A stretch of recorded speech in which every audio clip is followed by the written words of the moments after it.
Welcome to the deep dive. In a world that's just absolutely flooded with information, right? Every day there's new data, new headlines. How do you actually cut through all that noise and figure out what's really important? It's overwhelming sometimes. It really is. And that's what we try to do here. We take a stack of sources, articles, research notes, the stuff you've shared with us, and we boil it down. We find the most potent, maybe surprising, and definitely actionable bits of knowledge. Like a shortcut. Exactly. Think of it as your shortcut to being genuinely well-informed, giving you the insights you need, but, without the information overload headache. So today we're plunging into something fascinating and, let's be honest, often incredibly challenging. It's the world of forecasting, specifically in today's pretty unpredictable business landscape. Our goal is to unpack some really powerful techniques organizations are using to, get better at predicting things. We're drawing insights directly from the material we've got in front of us here. Okay, let's unpack this. Yeah, it's such an essential topic. Right. Because getting forecasting right, it's harder now than it's probably ever been. Right. We're in this period of just rapid technological change, fierce competition globally, and then you have these major external events like the pandemic recently that can just completely disrupt even the best models. Throws a wrench in everything. Totally. I mean, think about something that sounds simple like a sales forecast. You're not just looking at your past sales numbers. No, you have to consider this staggering number of variables. Well, broader economic conditions, growth rates, inflation, then industry shifts, new competitors popping up, consumer tastes changing, where your own products are in their life cycle, policy changes from governments, your own marketing efforts, obviously, even new laws being passed. It's genuinely complex stuff. And look, this complexity, that's exactly where predictive analytics comes in. It offers really significant value. It helps organizations understand future patterns, future trends by going way beyond just looking at historical sales data. We're talking about bringing in really rich data sets, stuff like external events, market conditions, product life cycles, like I mentioned, historical growth patterns, customer surveys, even, detailed feedback. It's about building a much, much fuller picture of what might happen. Right. So the big question then, for us, for you listening, trying to get that deeper understanding is, how do you get that kind of powerful insight without needing, complex machine learning software running on your laptop? Yeah, exactly. And that's what this deep dive is really focused on. We're going to break down 4 kind of fundamental techniques that actually underpin a lot of this really sophisticated predictive work. And understanding these, it gives you the business knowledge, the commercial acumen to actually interpret the results you see, to ask the right questions and make, informed decisions, even if you're not the one building the models. So let's start with maybe one of the real foundational techniques, regression and correlation. This is all about spotting connections, sometimes hidden ones. Right. At its core, regression analysis is basically looking at how one thing, the dependent variable, let's say your company's revenue changes, when another thing, an independent variable, like how much you spend on ads, changes. Yeah, it's putting a number on that relationship. Exactly. It's trying to quantify that if I do A, what happens to B? Question. That's a great way to put it. And the most common form you'll probably see is linear regression. That just means establishing a straight line relationship between the variables. It finds the line of best fit through your data points, essentially. Okay. And to measure how strong that relationship is and which direction it goes, we use the correlation coefficient, which is just called R. Audit. Yeah, this R value goes from +1, which is a perfect positive correlation. They move perfectly together all the way down to -1, a perfect -1, where one goes up as the other goes down. Makes sense. And then there's something called the coefficient of determination, which sounds fancy, but it's just R squared, R. And this one's really crucial because RSOR tells us the proportion of the change in your dependent variable, your revenue, say that can be explained by changes in the independent variable, your advertising. It's kind of a measure of how much confidence you can actually place in that link. Okay, but here's where it gets really interesting, right? And this is like a super critical warning.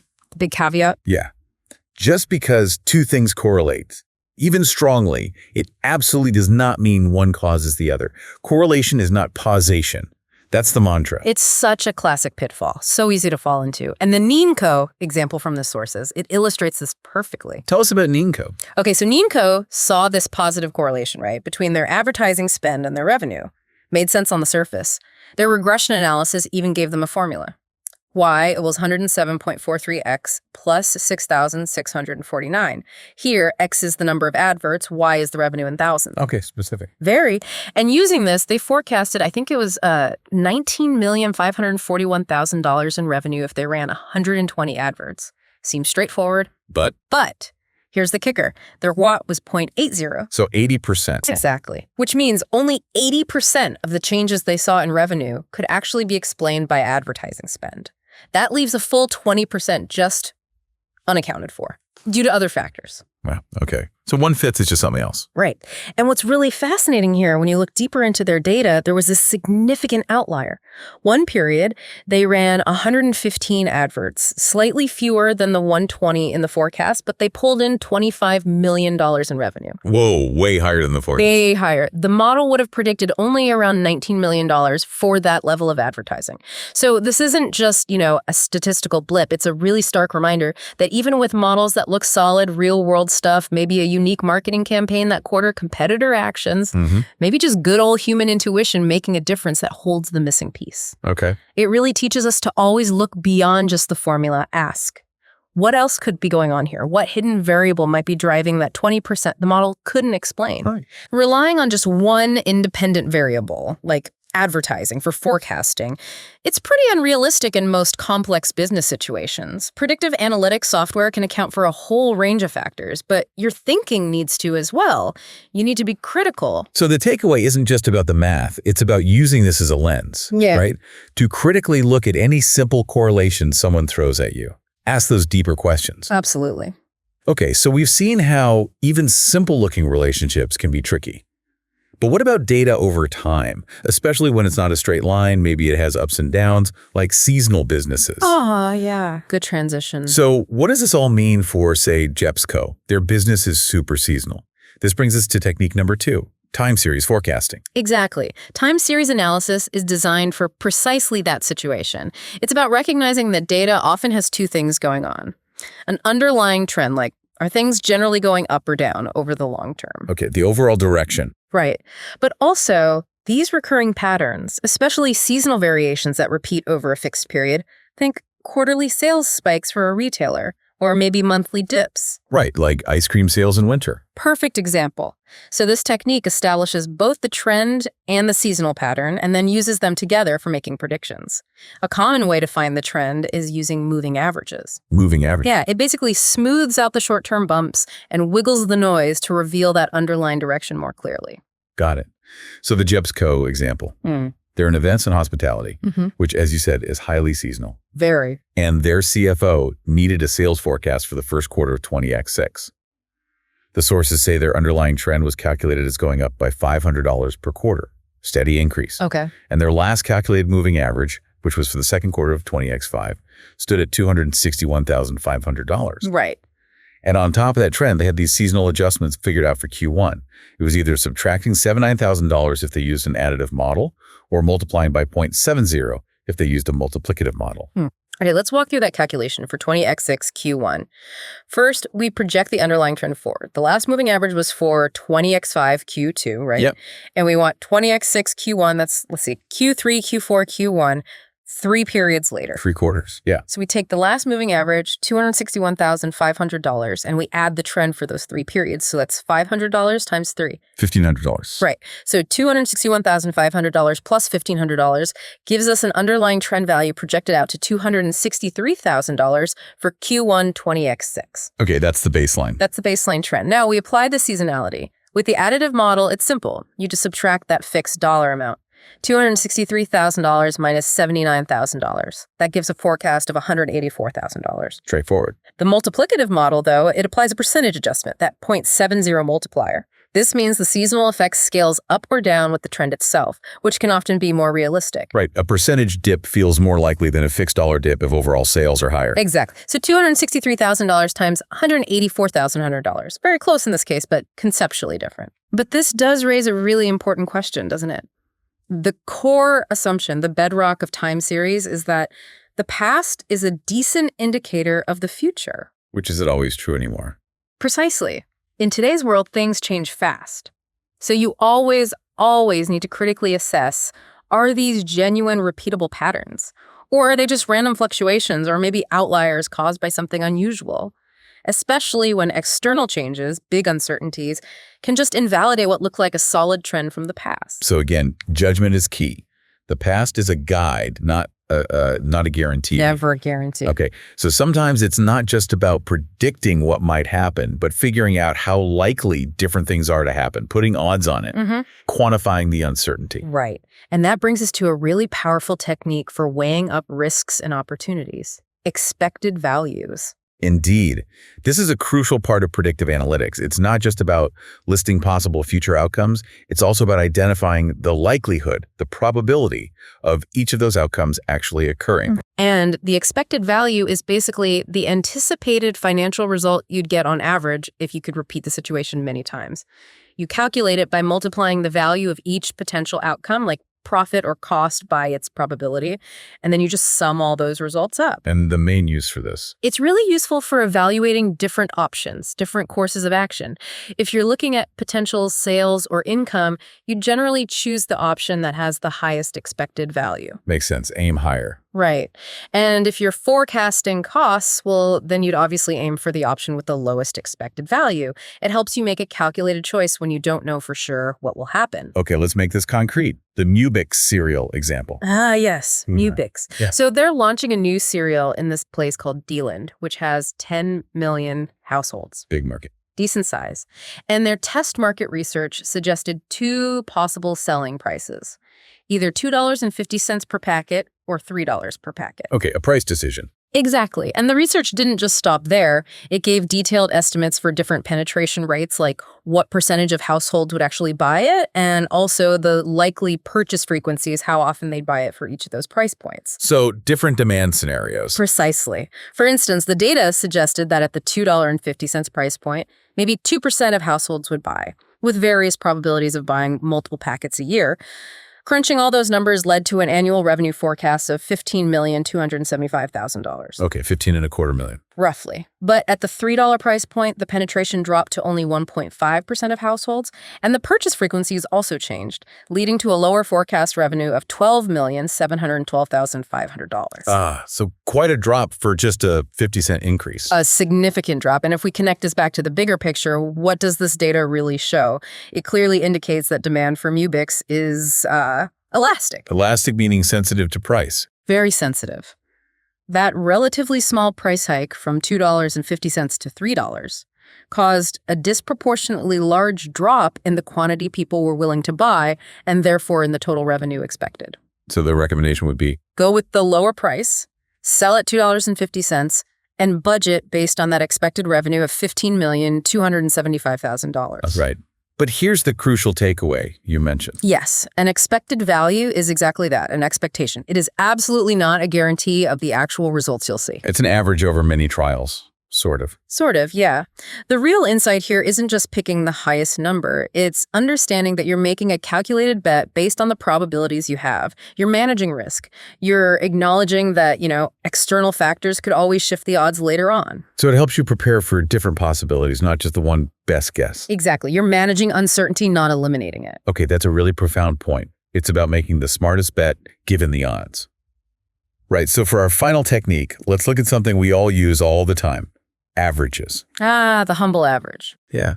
But why can just looking at an average by itself be incredibly misleading sometimes? Well, because while an average, the mean, gives you a single number, a sort of representative estimate, it can be massively skewed, pulled around by extreme values, by outliers, or just if the data isn't spread out evenly. Like one billionaire walks into a bar and suddenly the average income skyrockets. Perfect analogy.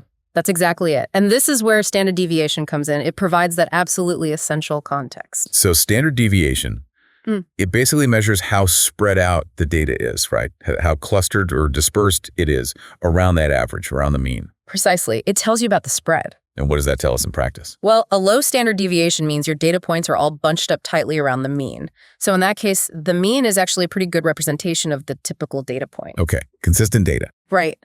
But a high standard deviation, that tells you the data is much more spread out. Lots of values are far away from the mean. And in that situation, the mean might not be a very accurate representation of the overall data set. It becomes a less reliable indicator. Like your city temperature example averages 70, but it swings wildly. Exactly. Knowing the average isn't enough, you desperately need to know the spread in that case. So the hotel vacancy example from our sources nails this, doesn't it? It really does. So this hotel, they ask customers to rate their stay on a scale from 1 to 5. 5 is best, 1 is worst. Standard satisfaction survey. Yep. And last month, their average satisfaction score, which was a key performance indicator, a KPI came out at 2.84. Okay, so below 3, kind of meh. Yeah, you might look at 2.84 and think, okay, reasonably satisfied, or maybe just a bit below average, needs improvement. But the standard deviation, which apparently wasn't being reported before, was 1.9. And the CFO now wants to include it. 1.9 on a scale of 1 to 5. Is that high? It's incredibly high. Think about it. On a 1 to 5 scale, the absolute maximum possible standard deviation you could mathematically have is 2. So 1.9 is right up there near the maximum possible spread. Wow. Okay. And what's fascinating here is how knowing that standard deviation completely flips the story told by the average. How so? Because when you actually look at the breakdown of the survey results, they weren't clustered around 2.84 at all. They were heavily polarized. You had 41% of guests rating their stay a 5.4. They loved it, enjoyed it greatly. Okay, lots of happy customers. But you also had 46% rating it a 1 point. They did not enjoy it at all. Hated it, basically. Whoa. So hardly anyone was actually in the middle giving it a 2 or 3. Very few. The average of 2.84 is misleading because it's averaging out these two extreme groups. That super high standard deviation of 1.9. It's screaming at you that a very large chunk of the data is nowhere near the mean. So it's incredibly risky, downright wrong, actually, to draw conclusions based only on that average score. You absolutely need to see the spread to understand what's truly happening. Hotel Vacants isn't providing a meh experience. They're creating passionate fans and really unhappy guests. Polar opposites. Exactly. It's a totally different problem to solve than just trying to nudge an average score up slightly. Okay, so there we have it. Yeah. 4 really powerful techniques that organizations use to, cut through some of that uncertainty and get better forecasts. Mm-hmm. And more importantly, how you can use the thinking behind them to better understand the numbers you see everywhere. Let's quickly recap them. Yeah. We had regression and correlation. Great for understanding relationships, but watch out for that correlation causation trap. Mm-hmm. Then time series forecasting for unpacking patterns over time, especially those seasonal ups and downs. But remember, the past isn't always prologue. Right. Then expected values, brilliant for quantifying probable outcomes, weighing up options when you face uncertainty, but know it's an expectation, not a promise. Calculated bets. Calculated bets. And finally, standard deviation, absolutely crucial for understanding data spread and seeing why just looking at an average can sometimes hide the real story. Absolutely. And while these tools, these ways of thinking are incredibly powerful for making sense of complex data, for improving forecasts, it's so vital to remember they're only as good as the assumptions you put into them. Right. And they're only as good as the human judgment that interprets the results. Critical thinking, understanding the nuances, digging a bit deeper, that's always key. Especially, in our world where things change so fast. Couldn't agree more. So the next time you come across a forecast or a statistic, or even just, a simple average in a report or the news, take a second. Think about which of these techniques might be underneath it. Yeah, what's behind the curtain? Exactly. And more importantly, ask yourself, what assumptions might have been made? What hidden details or context might that data not be telling you? Because having this knowledge, it really empowers you to ask those deeper, more insightful questions, whether you're the one building the models or just the one trying to make sense of their results. Well said. Okay, that's all for this deep dive. Until next time, keep digging.